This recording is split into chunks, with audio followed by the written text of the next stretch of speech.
Thanks for joining us. I'm Adam Cooperstein.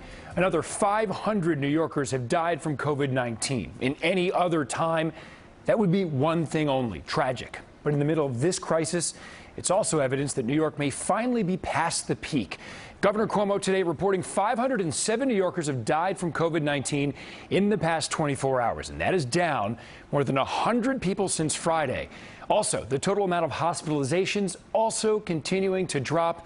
And Governor Cuomo today revealing the state's going to launch wide-scale antibody testing this week. He also wants to expand diagnostic testing, but the governor says they need federal support to do that. So here's where things stand now. In Connecticut, nearly 18,000 people have been diagnosed with COVID-19. That includes more than 1,100 deaths. In New Jersey, more than 85,000 have been diagnosed, with more than 4,200 people dead. And in New York, more than 242,000 people have tested positive.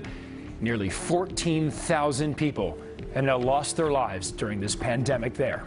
Our team is covering every angle for you. We start with the breaking news from Midtown. Several people under quarantine at a hotel have died, and this happened at the Hilton Garden Inn on 37th between 8th and 9th. News 4's Checky Beckford is there. What happened here, Checky? Hi, Adam. We know that 2 men died yesterday, according to a law enforcement source, and then another man died this morning here at the Hilton Garden Inn on West 37th Street. We're told that the 3 men, again, 3 men in total, 2 that died yesterday, 1 that died today. It's not clear if the victims ages 42, 64, and 70 were positive or negative for the coronavirus, nor is their manner of death. City officials have said in past weeks that they were placing recovering patients, the homeless, and healthcare workers into vacant hotel rooms.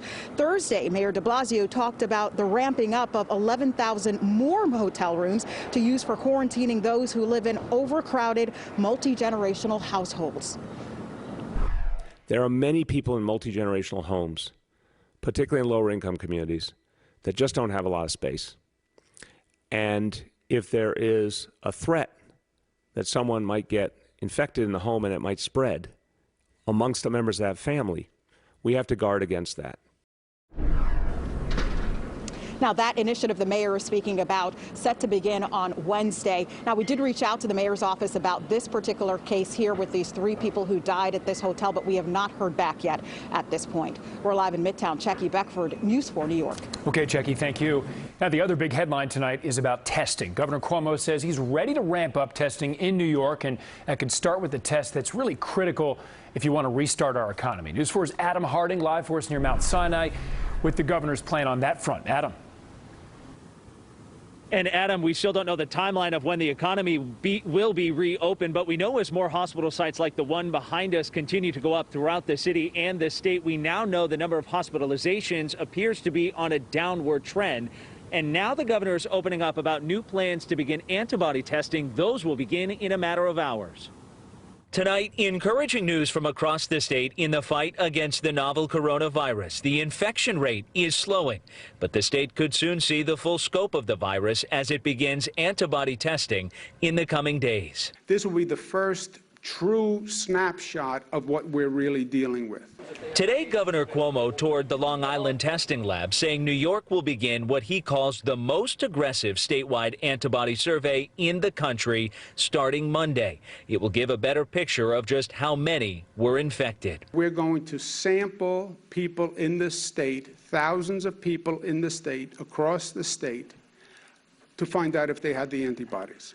That will tell us, for the first time, what % of the population actually has had the coronavirus and is now, at least short-term, immune to the virus. The governor says it appears New York is past the high point with hospitalizations down, but the death toll is still growing.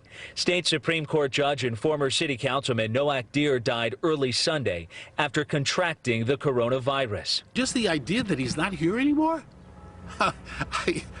It can't be real. Former state assemblyman Dov Hikind was a longtime friend. When it happens with someone that you know all your life, boy, does it have an effect on you. Boy, do you realize how serious you have to be about separating yourself from people. This is the new reality for the time being, and everyone out there, take it seriously. And as for that testing that begins tomorrow, that antibody testing announced today by the governor, we understand that tomorrow some 3,000 tests will go out through that lab. Meantime, as other states prepare for a potential surge in coronavirus cases, New York is offering the assistance with those critical ventilators to states, including Massachusetts. We're live tonight in Harlem. I'm Adam Harding, News 4, New York. Okay, step in the right direction. Adam, thank you. Well, the nice weather today made it really challenging for people to stay indoors. Here's a live look at Coney Island, one of several spots where people would normally spend a beautiful spring day like this. But city leaders are instead urging people to keep up that social distancing. News 4's Miles Miller shows us how the city is enforcing the rules. Cops in Canarsie last night busting a raucous underground party inside the basement of this barbershop. 60 people defying the city's ban on large gatherings. A police helicopter overhead searching for those inside who ran away. All of them issued summonses, 2 arrested after cops found a gun. It's not safe. I mean, you know you're not supposed to gather with more than 10 people, so 50 people sounds a little irresponsible. At a news conference today, Mayor Bill de Blasio underscoring how dangerous the party was. When people get together for a party, you know, one young person could be picking up that disease from another young person and bringing it home where their older relatives could be endangered. In Central Park, plenty of people enjoying the spring weather, many running, others on the sheep meadow without face coverings. The Parks Enforcement Patrol joining the effort to enforce social distancing. The city saying fines can range up to $1,000. Among those who did cover their faces while walking through the park, Jorge Cimentel. He's a doctor treating COVID-19 patients steps away at the field hospital. We're going to have to get used to this until we know more about this virus, how it reproduces, how it mutates, and how it affects people. We probably should be doing this. His message, if you don't want to wind up in the hospital, cover up to save lives. In Central Park, Miles Miller, News 4, New York. It's an important message, Miles. Thank you.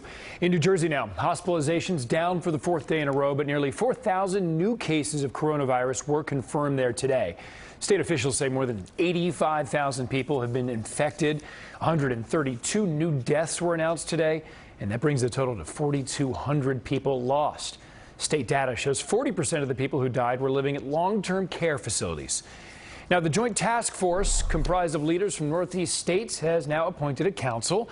Governor Cuomo announcing last week that New Jersey, Connecticut, and 4 other states will join New York to make a plan to reopen the region eventually. Each state selected 1 health expert and 1 economic development expert to join that group in addition to their chiefs of staff. The University of Connecticut opening its doors to recovering coronavirus patients in Stamford. The city says UConn will offer patients who are unable to isolate at home a place to stay on its Stamford campus. And to qualify for housing, patients should have already been seen by a doctor. The city health department also has to verify their eligibility. We are told UConn's isolation housing could become available as soon as tomorrow. And on Long Island this morning, a tribute to a fallen officer.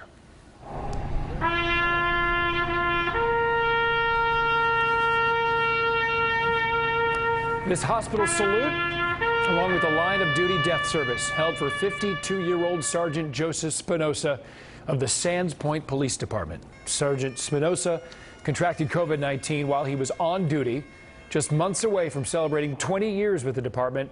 He is tragically the first officer to die in the line of duty there.